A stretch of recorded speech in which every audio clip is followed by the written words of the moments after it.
Hey YouTube, we're going to do a two for today, 2-for-1. Going to do two different tests. I've got if you watched my last video on the snub-nose, we used a Speer bullet, 135 grain, supposedly developed for a short barrel. It was a complete fail. We shot it through 4 pieces of denim, and we had absolutely zero expansion on that. Then we shot some Hornady critical defense 110 grain plus piece, and they did better through the denim. They actually expanded and created a pretty good wound channel.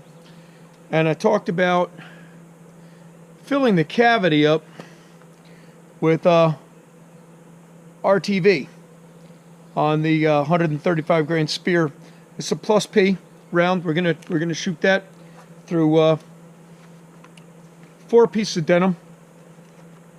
I've got some denim here. Pant leg.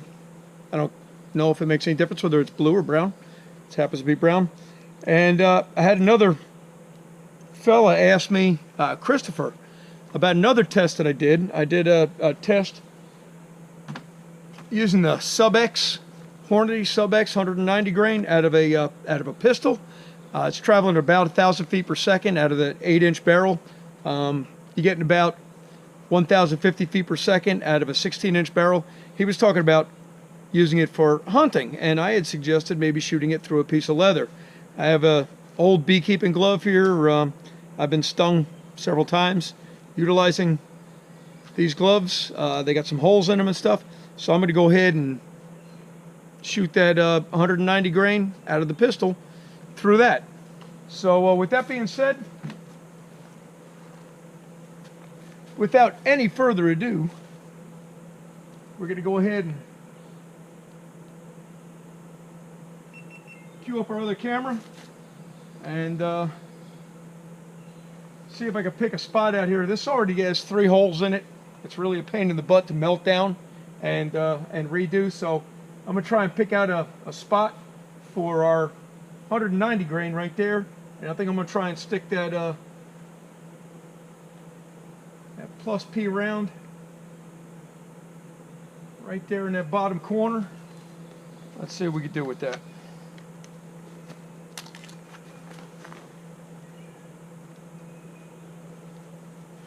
Dig deep in those pockets. Great.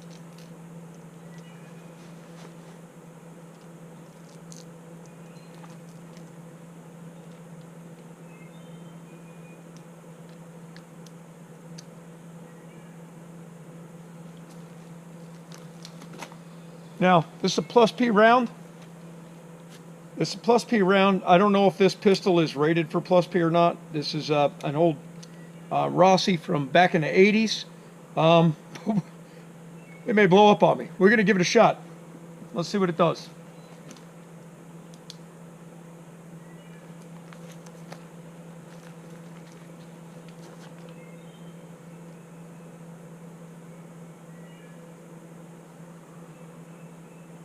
Need to make sure I got that.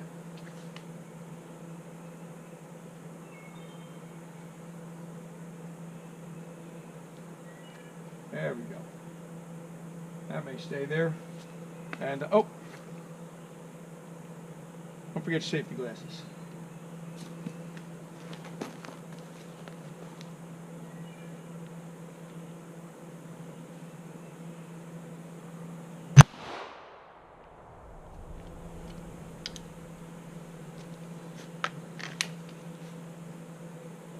Oh. Huh. Absolutely no expansion on that. So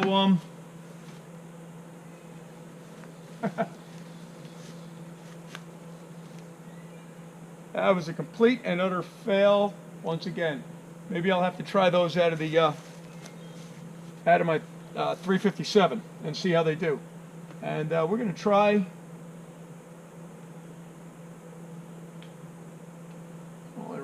right there through that leather glove. The last time I did this, it was at 100. It was, excuse me, at 40 yards. So let's see what we got at 0 yards.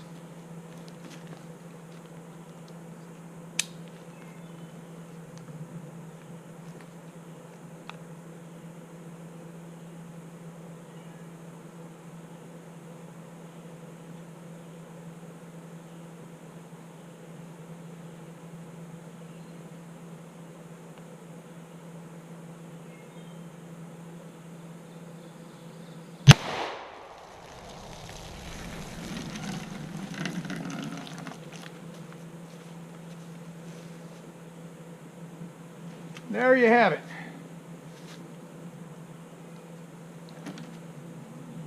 Ah, it went out the side. No idea whether it expanded or not. Sorry, guys.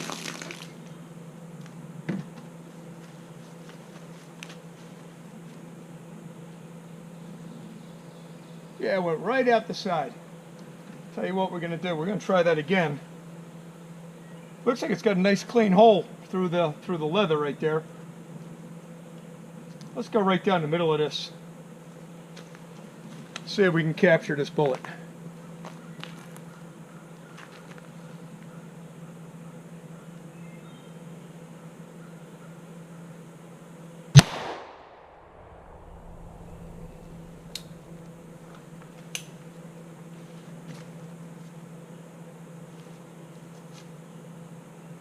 Huh. We have an entrance wound.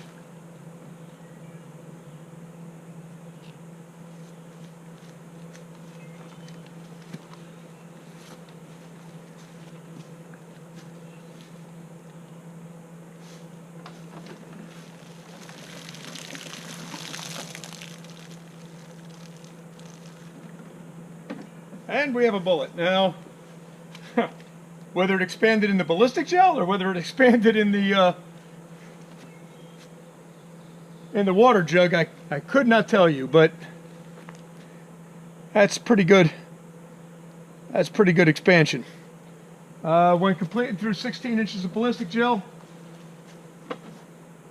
and I'll tell you what, that's not a nice little round hole. I bet it expanded in the ballistic gel. I bet it do a heck of a job on a pig. And Guns at 38 out.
Hey YouTube, we've got our ballistic gel.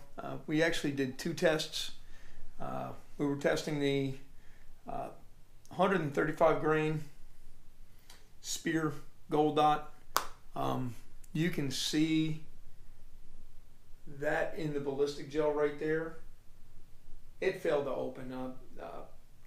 We shot it through 4 pieces of denim. If you watched that video earlier, if you watched the earlier part of the video. We did, however, get about 14 inches. It actually looks like it went past that mark by about an inch and then bounced back. So that's a complete fail. I'll try shooting those out at 357 Magnum and see how they do. Let's see if we can dig in there and pull that bullet out.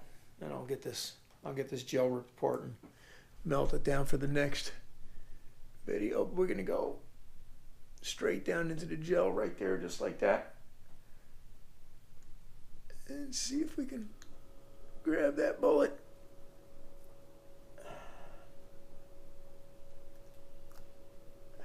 Pull it out.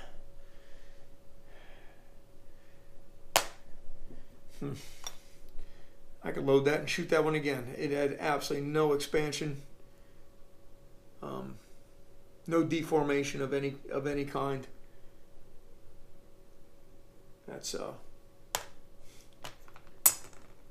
that one and that one. Nothing. Hornady wins again. All right, guys. The first shot that we took with the 300 Blackout Sub X, like I said, I didn't hit square, and it exited the side, so it was kind of a miss.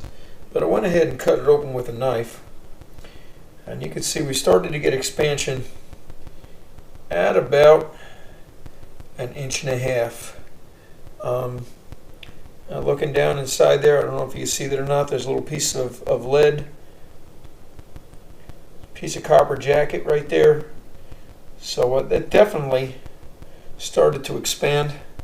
There's a nice chunk of lead right there, and that was only in about 8 inches of the ballistic gel before it exited. Got about halfway through it. So you can see a good permanent wound channel there, lots of little pieces of lead. So it definitely started to get expansion after going through that gel, or through the leather rather. Okay, guys, let's talk about the 300 Blackout Sub X 190 grain. This is my ballistic calculator on my iPad. We actually took this shot, I believe it was 20 yards is where we took the shot at. So muzzle velocity 1,000 feet per second, it was slightly over that, but that puts us in 991 feet per second on that. And this is what we wound up with in the ballistic gel without any denim or anything in front of it. It was just ballistic gel.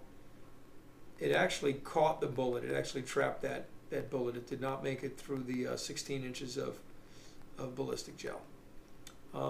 This is the one that we shot today through the leather glove. And it was about 5 yards. So you're looking at just under 1,000 feet per second. And you can see that it really did a much better job of expanding. I don't know if that's because it hit the leather glove first before it hit the ballistic gel. That's very possible. It definitely expanded before it exited the ballistic gel. You could see in the ballistic gel where it left the red tip that was in there, and that was left right at about I believe 14 inches in the ballistic gel. It had come out of there. So this is seems like it'd be a great hunting round for deer. We're looking at, out of my barrel, at 100 yards, you're still looking at 956 feet per second with the energy of 386 foot-pounds and about 3 inches high. I've got it zeroed at 120 yards. So the bullet path at its highest is 5.5 inches out at about 70 yards. So from 0 to 100, 120, not a problem. Actually, let's do this. Let's bring it up to 1,050. Still zeroed at 120 yards.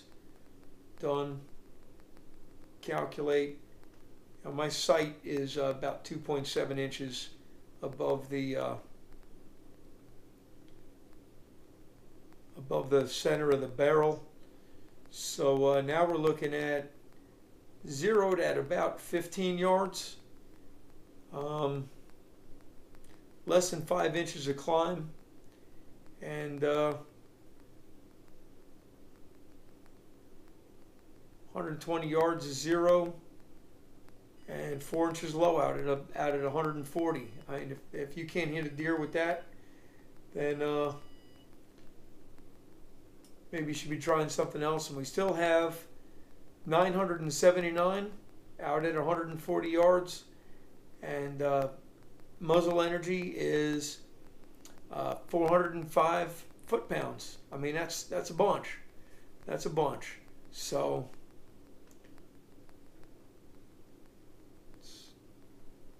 at zero, it's 465 foot-pounds of energy. So